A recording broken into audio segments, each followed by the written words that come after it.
नमस्कार। बीजेपी में शिवराज सिंह चौहान और वसुंधरा राजे सिंधिया के भविष्य पर चर्चा तेज। मध्य प्रदेश चुनावों के लिए बीजेपी ने अपनी दूसरी लिस्ट जारी की तो उसमें कई केंद्रीय मंत्री और सांसदों का नाम देखकर सबको हैरत हुई। द टेलीग्राफ की खबर के मुताबिक बीजेपी से जुड़े एक व्यक्ति ने बताया कि इस लिस्ट के आने से एमपी के सीएम शिवराज सिंह चौहान का राजनीतिक भविष्य डगमगाया है। अखबार बीजेपी से जुड़े नेताओं के हवाले से लिखता है कि इस लिस्ट के जरिए मोदी के दौरे से पहले एक और बीजेपी नेता यानी वसुंधरा राजे का भी संकेत चल गया है। वसुंधरा राजे राजस्थान के सीएम रही हैं और आगामी विधानसभा चुनाव में एक बार फिर सीएम की कुर्सी पर निगाह लगाए हुई हैं। बीजेपी ने एमपी चुनावों की दूसरी लिस्ट में केंद्रीय मंत्री नरेंद्र सिंह तोमर समेत 4 सांसदों को विधायकी का टिकट दिया है। ये भी अटकलें लगाई जा रही हैं कि बीजेपी शिवराज सिंह चौहान का टिकट काट सकती है।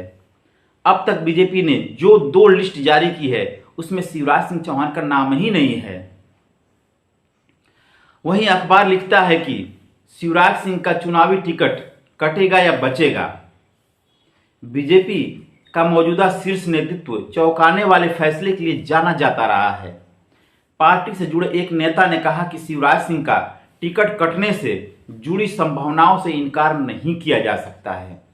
वो कहते हैं कि इस बात की संभावना कम है कि शिवराज सिंह चौहान चुनावी मैदान में ना हो, पर इस बात को पुख्ता तौर पर नहीं कहा जा सकता कि अगर वो बीजेपी जीतती है तो वो मुख्यमंत्री रहेंगे।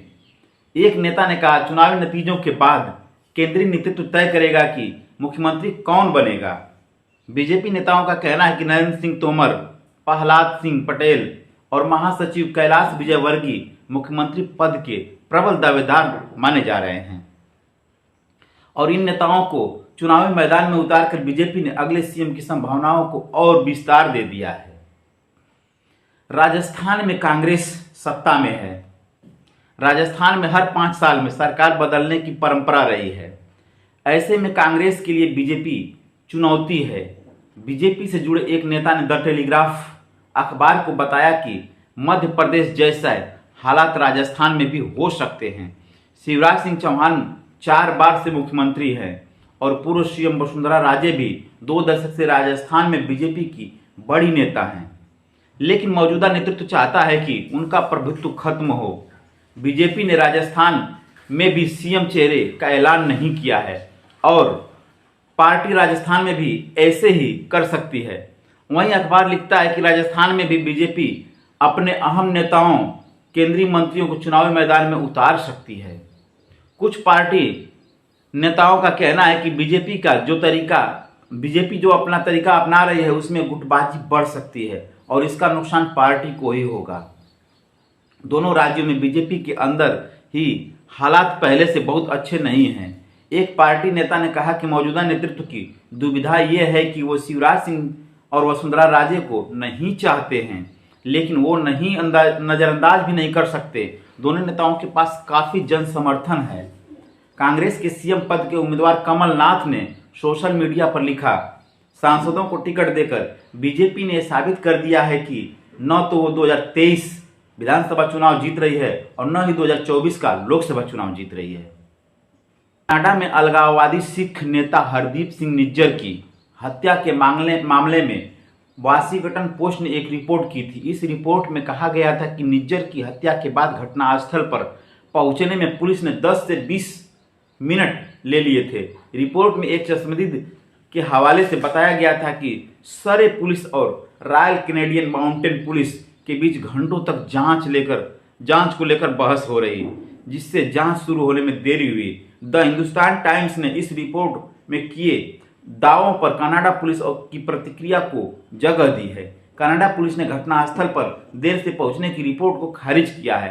कनाडा पुलिस ने कहा, घटना की पहली जानकारी सुबह 8:27 पर मिली थी और 4 मिनट के अंदर पुलिस अधिकारी वहां पहुंच गया था और बाद में कुछ अन्य अधिकारी भी वहां पहुंचे।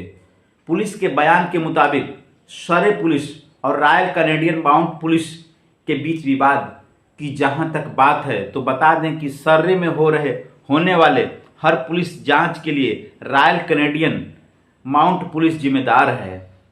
इसमें ऐसा कुछ नहीं है कि जांच में देरी हुई हो। पुलिस ने कहा कि जैसा कि मर्डर के मामले में होता है, ये केस भी इंटीग्रेटेड होमिसाइड इन्वेस्टिगेशन टीम यानी IHIT को सौंप दी गई है। हमें भरोसा है कि हत्या के पीछे जो है उसको पकड़ने के लिए जांच से जुड़ा हर कदम उठाया गया है। न्यायपालिका में जजों की भर्ती को लेकर सुप्रीम कोर्ट ने सरकार पर टिप्पणी की है। द हिंदू की रिपोर्ट के मुताबिक सुप्रीम कोर्ट ने मंगलवार को कहा कि कॉलेजियम में 70 सिफारिशें बीते 10 महीने में सरकार के पास अटकी हुई हैं।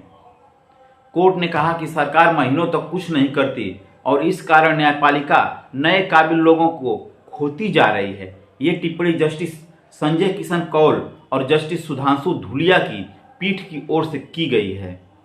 केंद्र सरकार की ओर से पेश हुए अटॉर्नी जनरल आर वेंकटरमणी से जस्टिस कौल ने कहा कि लोगों को आने से इनकार कर रहे हैं।